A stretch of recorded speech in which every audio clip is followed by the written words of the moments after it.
Welcome to the Revenue Builders Podcast, a weekly show featuring B2B sales leaders and executives. Hosted by five-time CRO John McMahon and Force Management co-founder John Kaplan, the show goes behind the scenes with the people who have been there, done that, and seen the results. If you enjoy our content, please subscribe, rate, and review the show to help us reach more people. Revenue Builders is brought to you by Force Management. We help companies improve sales performance, executing the growth strategy at the point of sale. Find us at forcemanagement.com. Enjoy today's episode. Welcome to the Revenue Builders Podcast. I'm John McMahon, and I'm here with a special guest today, Anthony Palladino, who started his career as a sales rep at Evolve Software and then Mercury Interactive, which was acquired by HP. After HP, Anthony joined Blade Logic, which was eventually acquired by BMC Software, where Anthony was a regional director for 3 years. After BMC, Anthony had a great 5-year run at Splunk, where he was VP of the Americas. Then he moved to CloudBees as the VP of Worldwide Sales for 3 years, before moving to Aisera as the Chief Revenue Officer.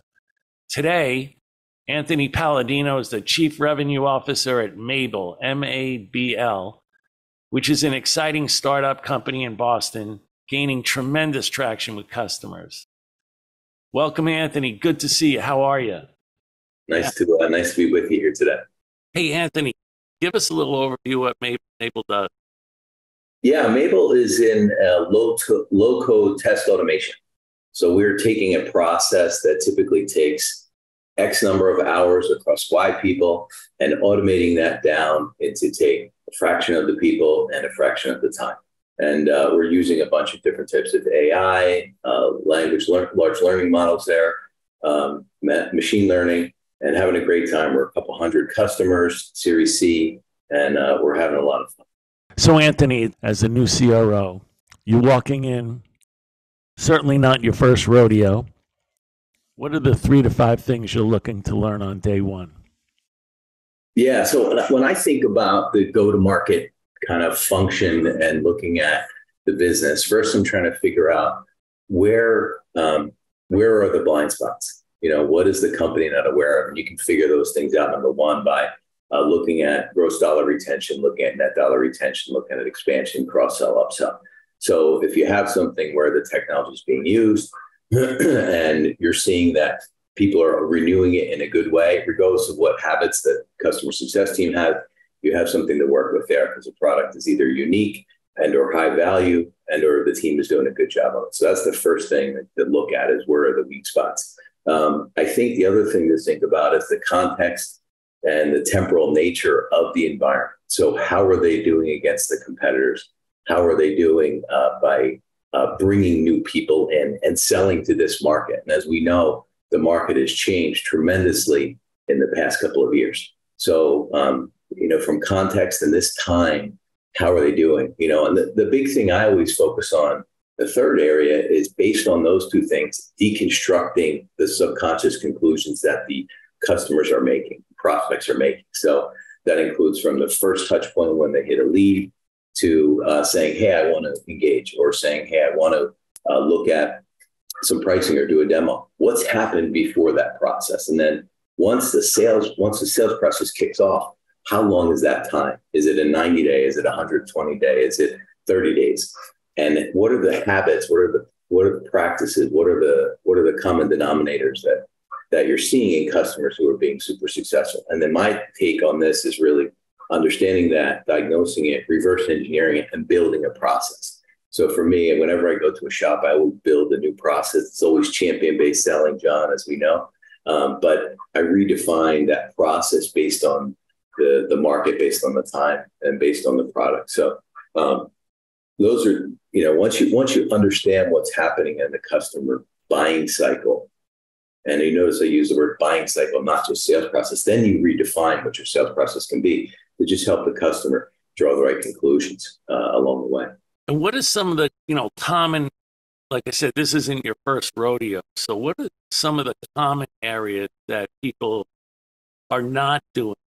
I think one of the things that I really dig in on is looking at the little things. And I try to make the little things big and the big things little. So for example, you walk into a shop, maybe they're a productive team. Maybe they're not a productive team. For me, I define productivity model as 50% of the ramp team overachieving each quarter and 65% of the ramp team doing 65% or better. Okay. You don't have a productivity model, getting along with the team and saying, okay, you guys need to drive here. You know, John, the expression we used years ago is yelling at the scoreboard. Look at the score. You guys aren't doing this. You want to do well. People don't want to not overachieve. They want to be in a position to make money. So it's looking at what things are not happening along that process that enables the business to go well. So, and I think of the little things and making them big, and then the big things are, you know, people didn't hit their quota. They don't want to not hit their quota. It's being able to diagnose and deconstruct what they're not doing along the way.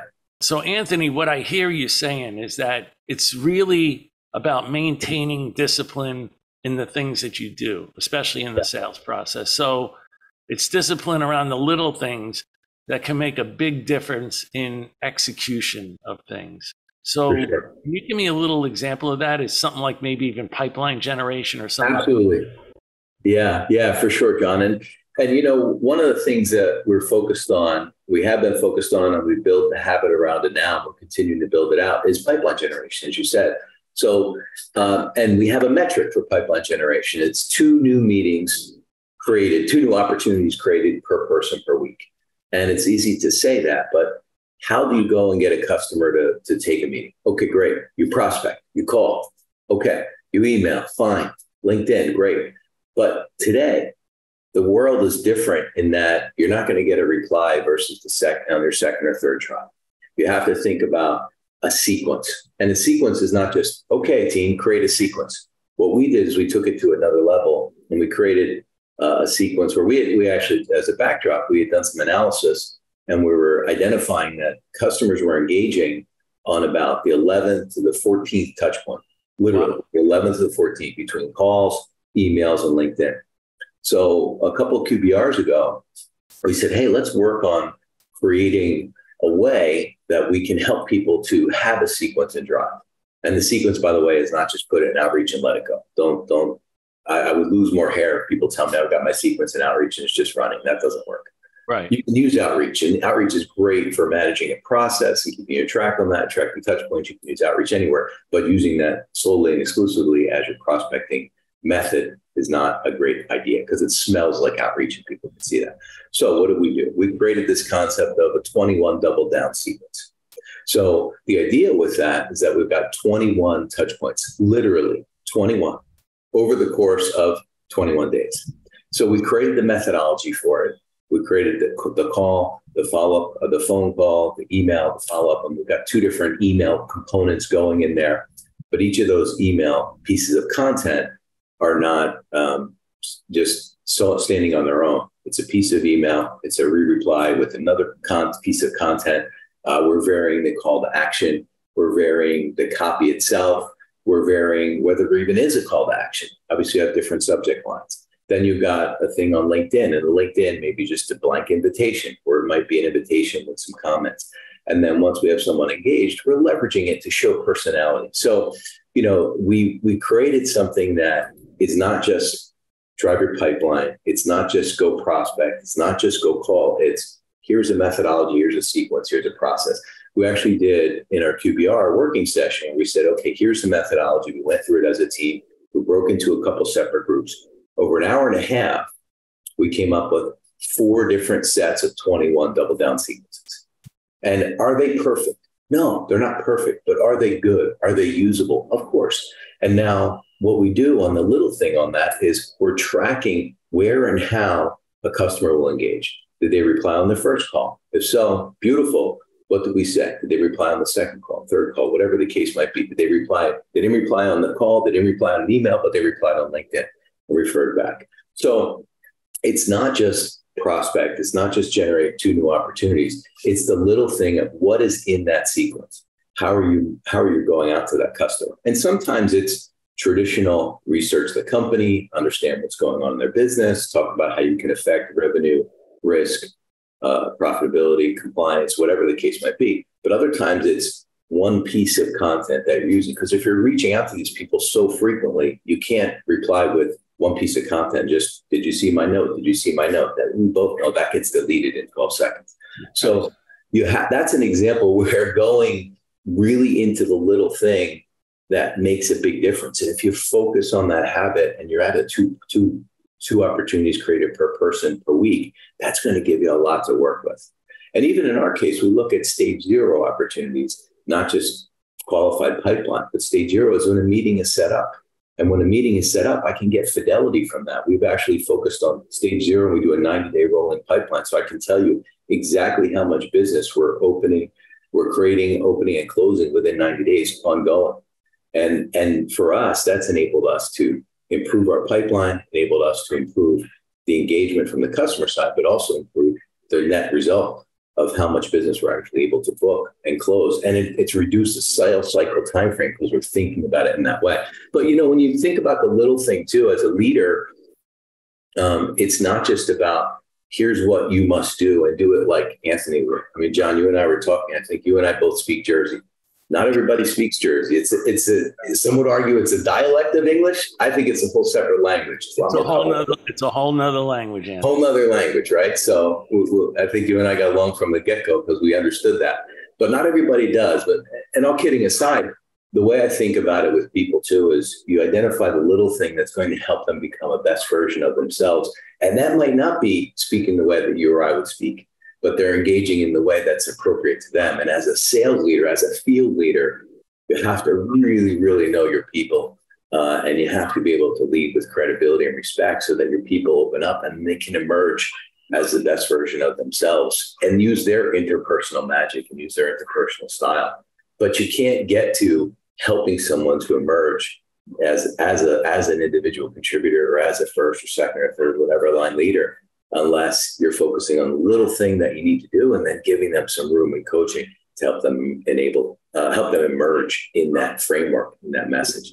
Yeah, I love that. A couple things in there. One, you're really forcing them to take a look at each of these different touch points and constantly customize it back to the customer, which Absolutely. is really powerful. And the second thing I took is, if you really do this well over a really long period of time, you actually start to gather some really great process analytics where you know exactly what works and what doesn't work on each one of these different touch points. I thought that Absolutely. And then that relates not only from a sales perspective, but that relates into your marketing and what you're doing with your MQLs and your leads in general, because you're understanding what's clicking with the customer. Sometimes it's what we think, sometimes it's a little bit of something else. But that's where you're getting those signals. And then in your marketing efforts, you can know what is helping a customer conclude, hey, this is something I want to take a look into. So it's not just sales productivity, it becomes operational productivity for the whole cycle. And then that thing too, you translate that and you think about what are the leading indicators and little things that are happening on an implementation side that are yielding success. Because my focus and thought is not, I don't want to win that renewal in month 7 or 8. I want to win that renewal in month 3 or 4. And better yet, I want to be talking with the second or third groups so we can do upsells in month 3 or 4. So I'm impacting net dollar retention within the first, 6-8 months, not just, when the renewal's up or 18 months later after they're stable and happy. So, but you have to have the mindset around leading your people, looking at the little things, but then looking at the little things that are happening on the customer side as well. I only want to have you clarify one thing. Originally, sure. Talking about how the customer started to move after 11 touch points. Yeah. In the example that you gave on pipeline generation, you talked about 21 touch points in 21 days. Can you just, help educate me as to why Sure. there's transparency between what you said was 11 and 21? A couple of reasons. I think, number one, part of the data point was even on what the experience that I have. And the experience I'm having when people are reaching out to me to bring a new product to market for the SDRs or for sales or for post-sales or demand marketing, whatever the case. But I've looked at a couple of solutions I've engaged, and I'm on the phone with them. I was literally on the phone one time with one of my leaders, and I got a cold call. The number had called me 3 or 4 times in a row. So they've done the double, triple tap type of thing. I'm like, okay. this person keeps calling. I got to give them some respect on it. So it was someone calling saying, hey, yeah, I'm trying to get this meeting set up. And long story short, we wound up taking some action and we wound up engaging with that company. But we on the phone, I said, okay, hold on. I put it on speaker. I went with my leader who was on the phone with me. I said, let's look at when we first called. You guys first called. I said, send me something. You sent the email. You sent it, replied. Your manager came back in and replied again. You sent me something on LinkedIn. You sent me a couple LinkedIn. You kept calling me. And that was where I think we had 11 or 13 for me personally. And this was something I was moderately interested in. They called me and I genuinely said, hey, send me some info on this. I'll take a look at it with my people. So it took them to actually set the real meeting up. It took them 13 tries with something I was moderately interested in. Gotcha. We look at the audience and say, hey, you're going to someone who maybe, for me, I have a little bit of respect for the game. If someone's going to be reaching out, right? We've done that. You have that, you either succeed or you don't, that binary pipeline development process, that binary kind of you win, you lose, right? So I always have a special place in my heart for people who are in the game. So, and I'm looking at it, but not everybody does, especially when selling to a technical audience who hasn't grown up on that and may not think along those lines. So with that in mind, we know that it has to go to more touch points for someone who's not thinking like that. The other piece though, too, that why we went to 21 was because I think in the market today, it's not just about showing what your product can do or talking about customer metrics or talking about why this can be relevant for them, at least from the hypothesis you can generate from the outside. You have to show personality. You have to show a way to stand out. And obviously you don't want to do anything that's inappropriate, but there are a lot of ways to show some personality and a lot of ways to reach out, especially if you're reaching out to the same person 21 times. So you have to be compelling to the person, but you have to also be able to be a little bit vulnerable where you're showing them you're a person, not just, they're not just a number that you're going after, you're reaching out to them in a different way. So that 21 touch points gives the sales team, the SDR team, whoever's calling, an opportunity to show some of that person and be human to them. And I think at the end of the day, people are they're on digital overload, they're on attention overload. And they for something that stands out, that's unique, then it opens them up a little bit. It makes them willing to listen and have a legitimate conversation around what the value potentially can be. Yeah. So along those lines, I've also heard you talk about the deltas. Yeah. And where you identify and teach people, a new skill or knowledge area. So this is pretty much along the same lines that you're just talking about, but now this is for helping to teach people different things. Can you walk us through how you do that? Absolutely. Yeah, we were talking, we had a QBR not too long ago. So I'll share with you a little bit of the story here. So I mentioned earlier ROI. So we're talking about doing ROIs across the board, and it's early on in the cycle, in as much as even in the first meeting, created some narratives where we're on the first, second slide, and we're doing an ROI on the fly for the customer. So on the sales side, and most of the time on the sales side, people have some idea of that, but it doesn't always happen that way. So meaning that the company may be at a point where they haven't needed to do ROI and they haven't identified it. So two kind of thoughts along this idea on identifying the delta. Excuse me. A lot of times at a company, it's, for me, I may be involved and I'll say, hey, well, let me identify the thing and then how to do the thing better. ROI being an example. How to do it better. There's an ROI model, but let's tweak it. Let's talk about how we talk about it differently. Let's talk about how we present it. Let's talk about where and how it becomes valuable for the customer. Some cases, that thing, the ROI, isn't there. So you're talking about bringing in a new thing, doing an ROI with the customer on the fly, or doing an ROI or having an ROI conversation that's very foreign to people. And sometimes as a leader, I've had hair when I first started doing this. Anybody who knows me knows I haven't had hair for a long time. So it's been quite a few years, right? So, but there's a delta between what naturally some people have been doing this for a while might think about and how they approach that conversation and how they don't. So a specific example, we're in a QBR and we're talking about the ROI and doing it. And one of the people on the team, who's actually a great person, by the way. So they said, hey, I don't know that our ROI model is actually going to work for this customer. I said, really? Okay, well, why? And, well, I don't think it's going to make sense for their business. I'm like, okay, well, we can tweak the model. That's fine. But did you have a conversation? Well, I didn't have the conversation. Well, so you didn't bring the model to them? No, I didn't bring the model. Okay, but you think it won't resonate with them. Is that what you're telling me? Yeah, it won't resonate. I know it won't work. Okay, so give me a little background on the customer. We stopped. Let's do a role play now. We went into the conversation. I said, let's go through this. I understand the customer. I'll be you. You be the customer. So I started going through the conversation. We had the ROI model up on the screen. And I quickly realized that while it didn't work, it was a different conversation to try to have. So we had more of an inquisitive business conversation about what's important to them, tying back what we do to how it can help their business. This was a company where the real-time nature of their technology is super important. So obviously it working, functioning, performing well, scaling well, being accessible for people, being able to be accessible and work in the way to use it is critically important. So we're like a critical component of this. But the delta was that the person wasn't really comfortable in the ROI model. But if you take a step back, the concept of having a business conversation, an inquisitive business conversation about their business and digging into the ROI was foreign. And the person's a great person, but he's earlier in career and identified as the leadership team, and I talked about it.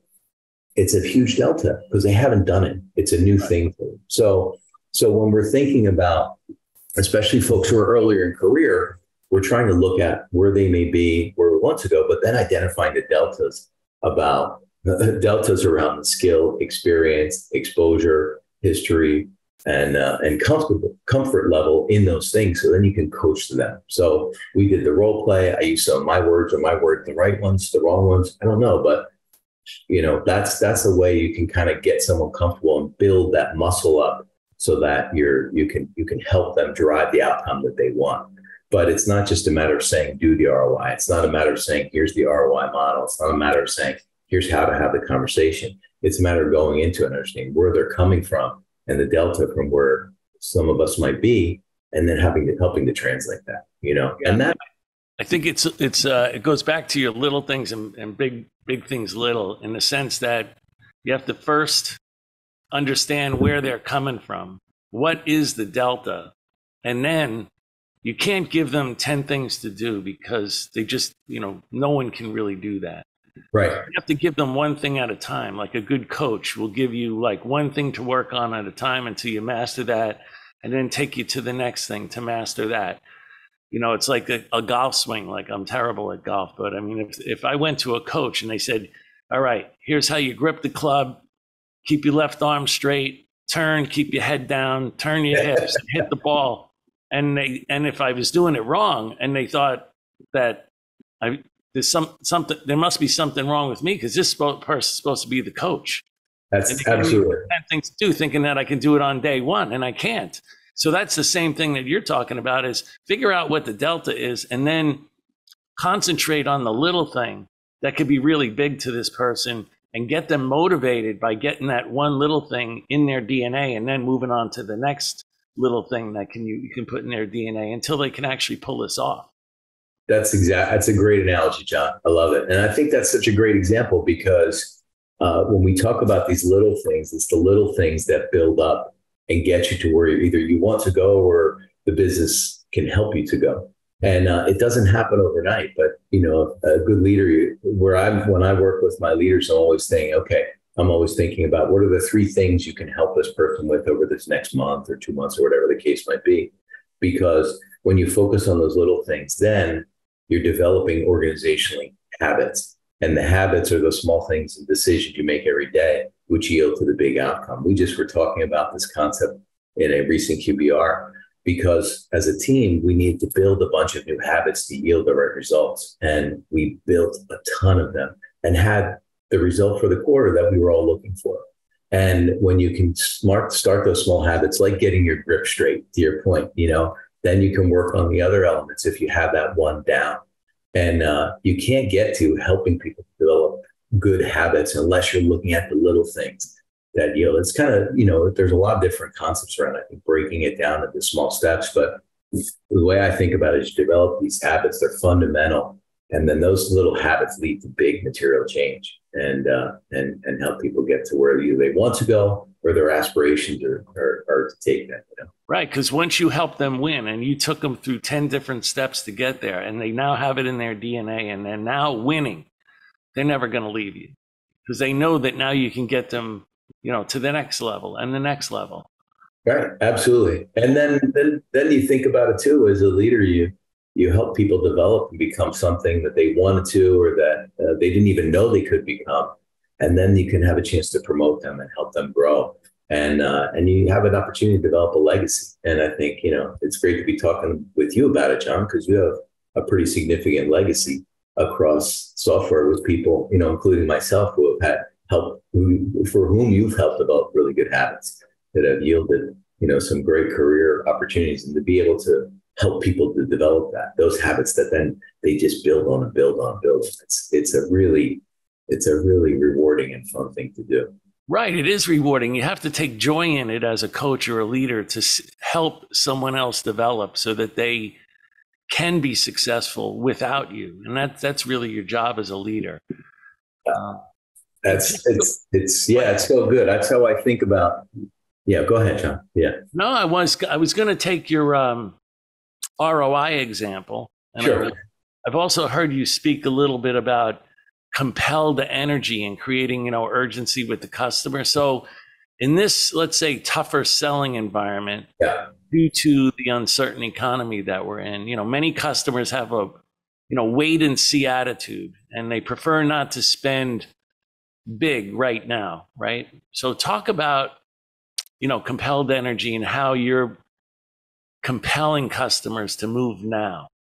Yeah. So we actually, we've done a lot of, and this is over the past, period of time here, past year and a half type of thing. We've done a lot of analysis on what was happening in first meetings and that first meeting conversion. So in terms of looking first meetings that went really, really fast, the cycle went fast and closed. And then we look at first meetings that either, ultimately will result in closed dead or just didn't happen, just lost to do nothing, to your point. The big delta was an approach we were taking in that first meeting. So I kind of spent some time and I sat back and said, okay, well, what is this really about? And this is where I came up with the term that we call compelled energy. And I'll define it for you because there's some components to it, but and I'll define it and then we can talk a little bit about how to drive it. But compelled energy, by definition, I'm reading it here, the engagement, emotional and logical, of the audience to take priority action in an urgent, specific, and outcome-focused way. And then we go further and define it to say it's typically caused by direct, respectful, clear, but problem-centered communication, demonstrated, articulated, relevant customer examples, and ROI.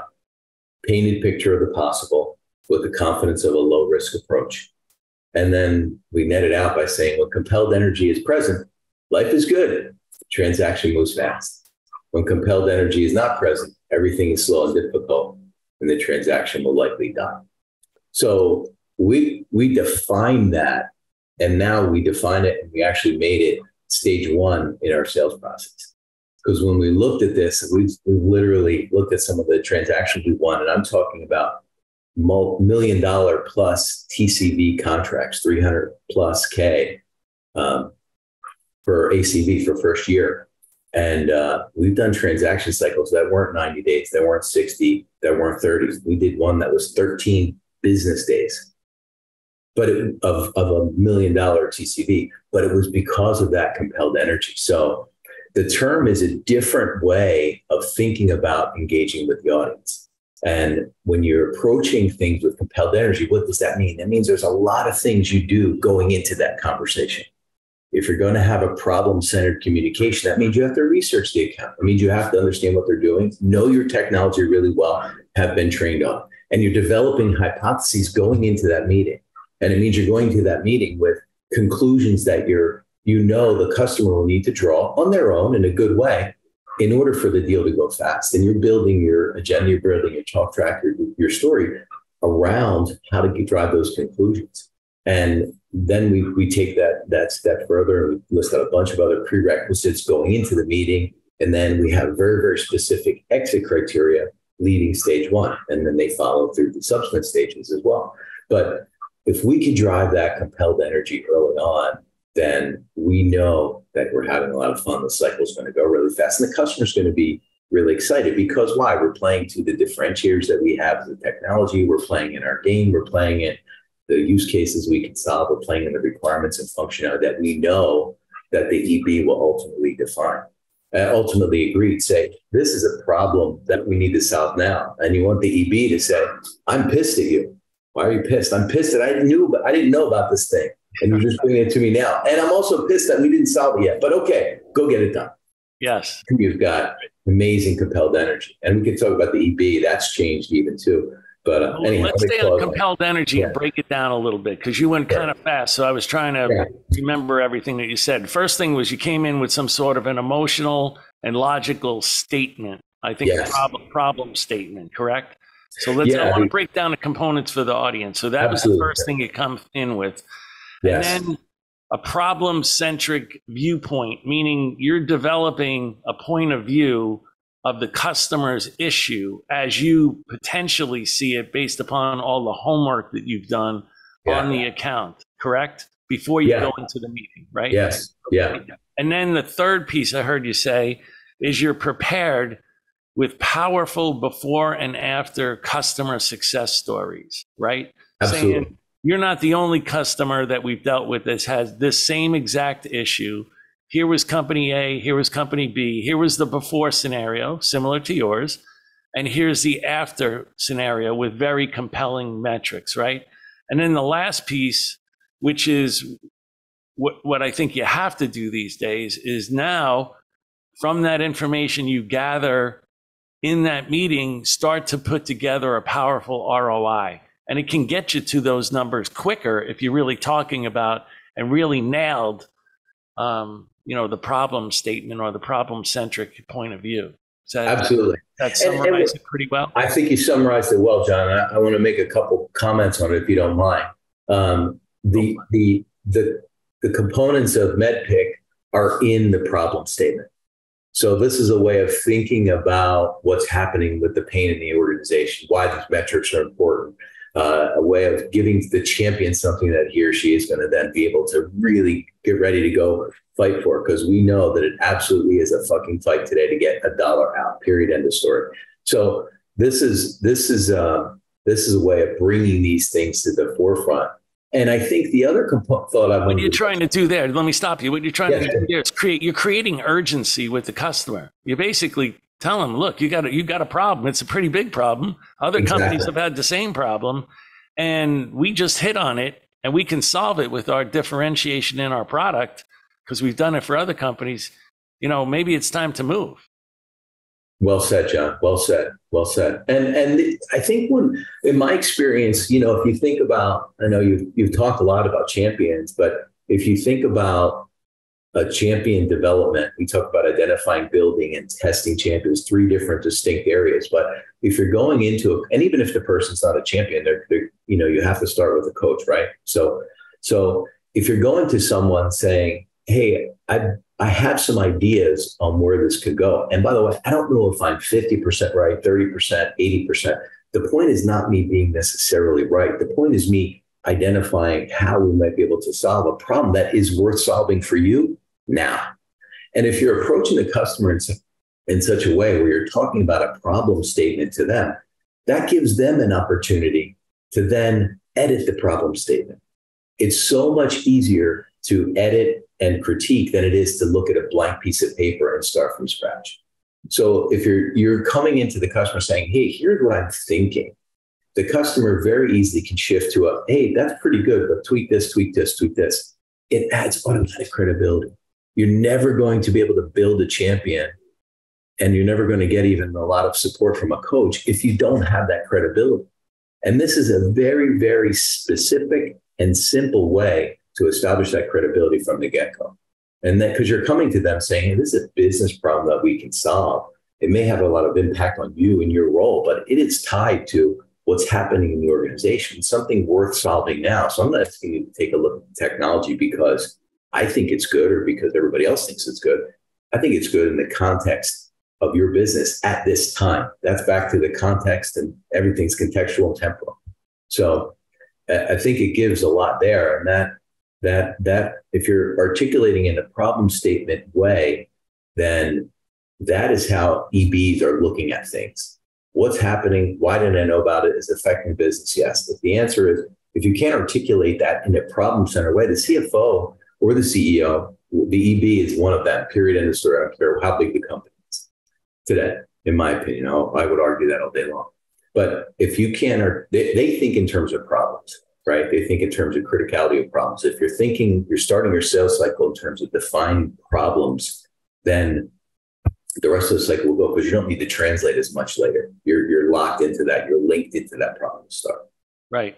So a couple of things I want to talk about. One is, you mentioned the CFO, and they're getting involved in a lot of these bigger deals right now. And the first question they're going to ask is, why do we have to have this? And then they're going to ask, why do we have to have it now? And then they're going to ask, why do we have to buy so much of it now? So if you're not prepared, as you described, Anthony, then your deal is either going to get chopped down, or your deal's going to go away, or it's going to get delayed. So this is another reason why you have to be so good at developing this compelled energy to get to an ROI. The second point that you hit on, but I just want to make it really clear, is that this really differentiates you as a salesperson. You're not like walking in the door, never did any homework on the company or the persona you're calling on or the use case. You've already done your homework, and you're now completely differentiating yourself from the competition. So when a competition comes in the door and they don't have any point of view, and they're just trying to do initial discovery, they're yards behind you in this type of thing. Exactly, John. Yeah. Yeah. And you still have to, if you drive that compelled energy, one of the number one outputs of this, and I think you and I may have talked about this before, cell phone, WhatsApp, talking with the prospect within 12 hours of that first meeting, ideally same day. If you have a cell phone dialogue or text dialogue or WhatsApp communication going within that, after that first meeting, you're in great shape, because why? Then you're operating in a peer-to-peer relationship, and you've got an opportunity to fill in all the other gaps. People don't buy today. It's not an environment where I don't think in most cases you're going to buy tons and tons of credibility by having really good questions. You'll add your credibility, enhance your credibility when you think through what they can encounter later in the cycle. But I think most buyers are more interested in cutting to it. How can you help me now? What's going on? And you come to them in that way, you build that credibility, then you fill in everything else. And you're working with them in a position, hey, we're going to help you with the conversation you're going to need to have. I know you're going to need to talk to the EB. Let me give you some experience for what we've had. Let me write this first version of the deck for you, so you can then have this, and you can have the narrative, because the narrative might be walking on the way to the cafeteria. Hey, what's going on? Okay, I get it. Good. How much does it cost? You got a budget? Okay, good. It might be that simple, or it might be a 3-hour presentation to an architecture review board, or CIO executive council, or an external vendor work. So you have to be able to create that from the get-go. Now, tell me, you also mentioned that at the end of this meeting, you want to have an exit criteria. What is the exit criteria you're asking your people to come out of the meeting with?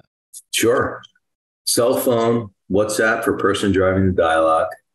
You've got a drafted and agreed to in writing problem statement. I'm reading it from you specifically here to give you one. Nice. Confirmation or hypothesis of what you've identified in stage one. Confirmation on the hypothesis. Initial ROI drafted by us and shared with the customer. Now, on that ROI, by the way, I'm not saying the ROI out of that first meeting. I'm saying the ROI in the first meeting. So we could literally do ROI on the fly, because most of the variables, we can use industry variables and say, you have how many people this, and okay, make some assumptions. Great. For your environment, rough and tough, here's what I'm thinking.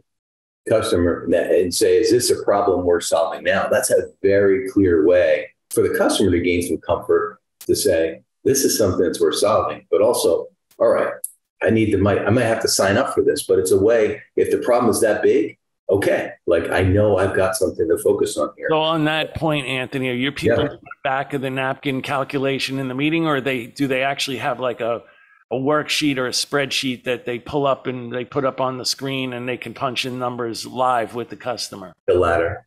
Yeah, great. Yeah, we have it in the meeting. And not everybody, back to the, do you have to do it that way? No, we don't have to do it in the meeting that way.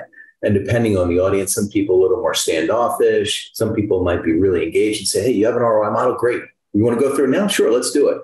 So because we sensitize a bunch of different things, but you could do high level back in the napkin, but we have the model ready to go. And then we have the output in a PowerPoint ready to go too, that we can put it into, customer consumables so they have the whole story to tell in there too. But both. We have, depending on, you don't have to have it in that first meeting, but leaving compelled energy stage, you have to have gone through that ROI with the customer. Because the customer is going to want to know pricing too. And we can't do any pricing without the ROI model. You can't do, ROI needs to happen before the pricing, or at least in concert with the pricing. What I also like about it is you're driving the agenda, you're driving the demo. Like, how many times have you walked into a meeting and a customer says, just give me a demo of the product? And I used to ask, well, do you have 5 hours? And they'd say, no. Well, that's how long it would take us to demo all the features in the product. Right, yeah. Because you have to push back and come back with, I know your use case, and I'm here to basically ask you a couple questions to make sure that we're on the same use case and the issues in that use case. And then I give you a demo that's tailored to that, right? Absolutely. I'm not walking in where I'm just going to demo the product. Right. That's not going to get you anywhere. No, absolutely, John. And, for us too, the variability in the customer environment is huge too, right? Based on, are they trying to focus on cost? Are they trying to focus on, for us, 100% regression testing, where they're bringing testing into the process? It's more about quality. Are they focused on replacing an existing open source framework, or they're focused on replacing another tool? A lot of different use cases. Great. We have a great business case on any of them.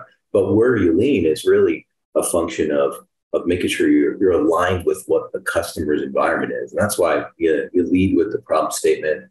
You do your homework going into the meeting. Have that habit of doing that, putting together the conclusions that you were expecting the customer to draw coming out of that first meeting, whether there's 2 or 5. You go in that meeting, got 5. We went 4 for 5. That's a great meeting. We're already scheduled on our next setup. But if you go in, you have 1 out of 5. Okay, we need to redo, or we got to figure out somebody else in the environment, right? So what I also hear you say, Anthony, I'm just imagining this this meeting with and you're doing a demonstration, but it's very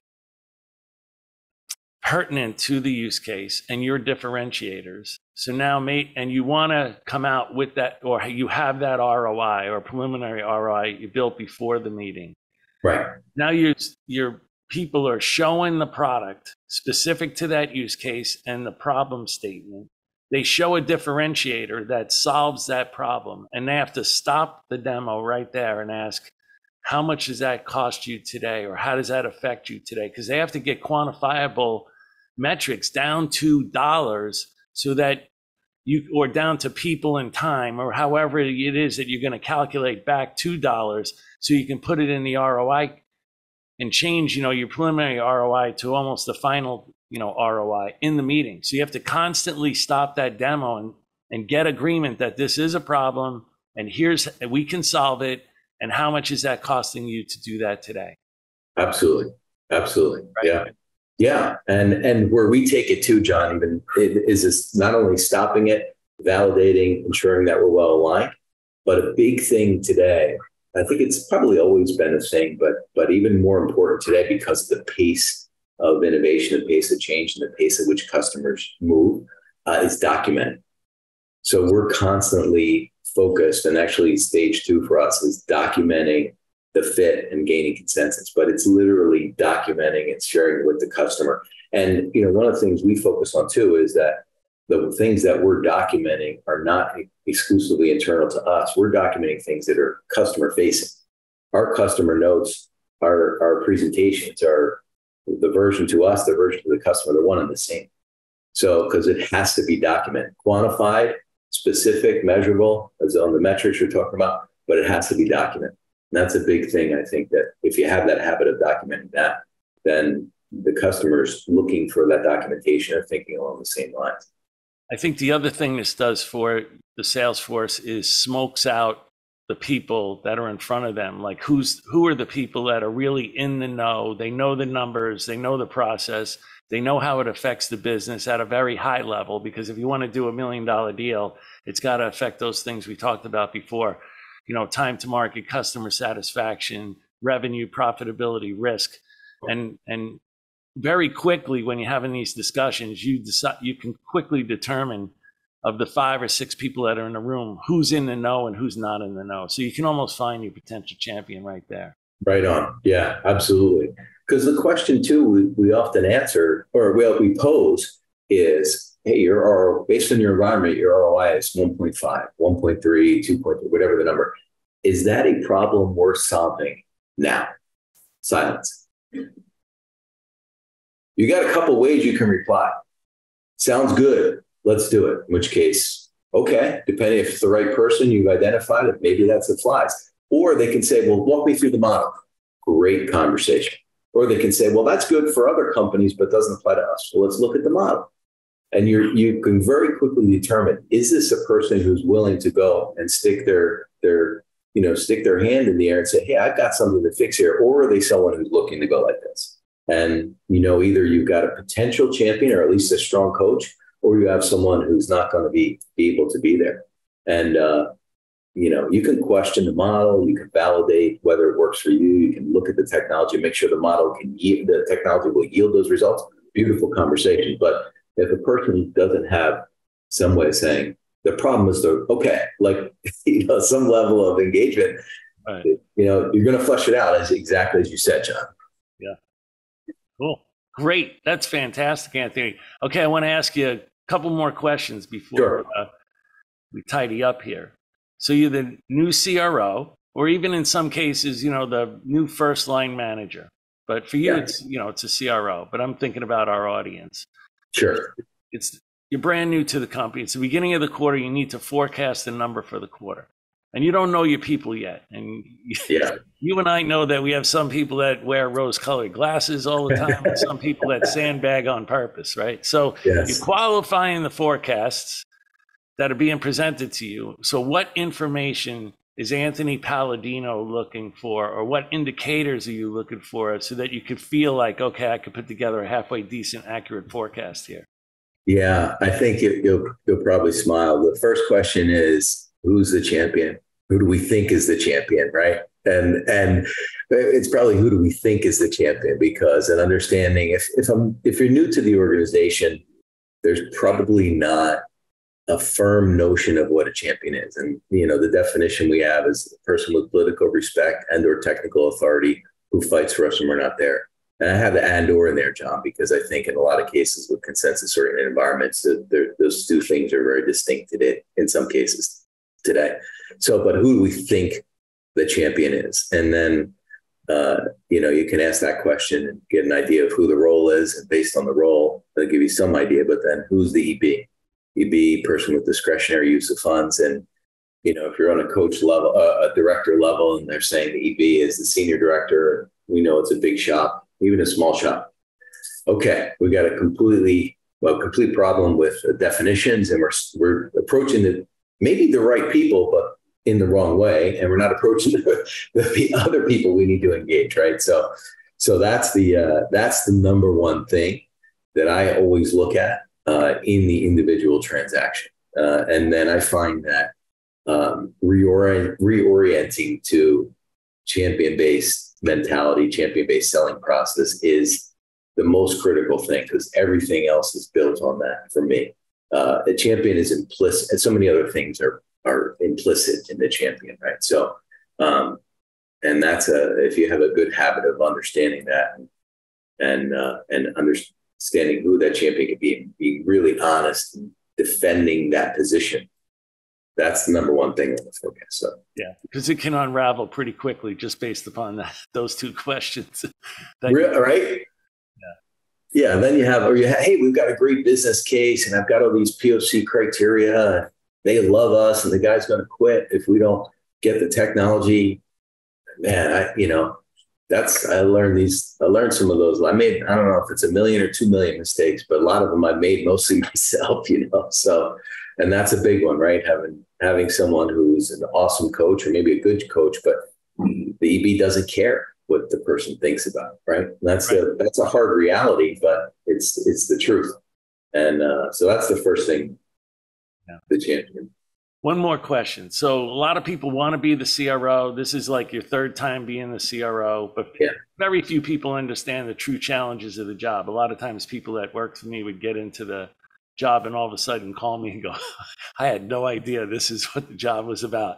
Yeah. But what do you wish you knew, something that you know now, one or two things that you know now that you wish you knew when you first became CRO? I think one of the things that's really, really important, number one, is hiring well. So being able to recruit, and hiring well is not just hiring people who maybe have a great track record. It's hiring people who have the right DNA, the right intelligence, the right habits. They've got the right actions in place. They've got the right rhythm. They're also moldable and coachable in the right way. So that, because if you join a company, if you're moving in a company where you're 50 million, a little different scope from 2 or 3 million, 50 million versus 200 million, very different operating rhythm in the day-to-day activities that your salespeople are going to do, your CS people, your pre-sales, even your SDRs, right? There's a very different thing. So that's the first piece, I think, is being able to identify the right people for the job at that time in that company, in that environment. And there's also, depending on whether it's PLG or the enterprise, a lot of different types of ways that people can operate and be successful. But, there are people who have worked with me for many years, and sometimes they're not the right fit at the next company, but sometimes, depending on 2 or 3 companies down the road, they fit in great, right? So awesome people, but just different DNA, and it has to be the right DNA for the time. I think that's the first thing. Not only the company, but also the stage of the company. Like you said, they might be good at 50 million, but they're not good at 200 million. Yeah. Especially today too, right? You take someone who's had a history of large companies overachieving 4-year stints in multiple companies, but the companies are ever post-IPO, very different operating rhythm from a company that's 5 million or 20, even 30, 50 million, right? Because you're not dealing with defined market. Your variables are not, plus or minus 20%. It's figuring out who your market is. It's deconstructing what good looks like, and then being able to create the process. You're prospecting a lot more and being creative. It's not just executing, it's creating and figuring out as you go along. So that scale of the talent is a really, really important one. Yeah. I think. Oh, you got another one? Yeah, I was going to say the other one is, I think if you're in that, I think the other one is probably one that I think about from Lencioni, of 5 Dysfunctions of a Team, and he's got a couple of other books, but it's about building a leadership team that's with you, and creating an environment where your peers have each other and they have you, and because you're doing heavy lifting, doing a lot of work, and there's a lot of change you're probably going to be driving. You're going to be, what you may do today is going to change in 2 days from now, and that's hard. Change can be hard. So I think establishing a leadership team that is with each other, they're supporting each other, they're with each other, you're sharing that common goal to the mission, and but doing it, as people, and really creating that. That's I think it doesn't come easy, because you have to create that special relationship and have credibility and respect from all of your people. But I can't underscore enough, I think, how important it is as a leader who either moves into a new shop or who is building, moving up to run a bigger operation, how important that relationship is with the people. Yeah, you can feel that when you have it. It's a real team, and then single focus for everyone on the team. And it feels also selfless. There's no selfishness on the team, right? Yeah. Because everybody's out for the same goals. So everybody's helping each other out. And like you said, it's really difficult to get that, but when you have it, you can feel it, and everybody else needs to look out when you have it, right? Anthony. So yeah, that's the way I think about it, John, for sure. Yeah. Well, Anthony, this has been fantastic. From one New Jersey guy to another New Jersey guy. Thank you so much for spending time with us. John, I've enjoyed it. It's great spending the time with you today. I look forward to rolling up sleeves on a couple more things. Thanks, Anthony, and thanks to everyone for listening to another episode of The Revenue Builders. Thanks for listening to today's episode. Be sure to check us out at forcemanagement.com.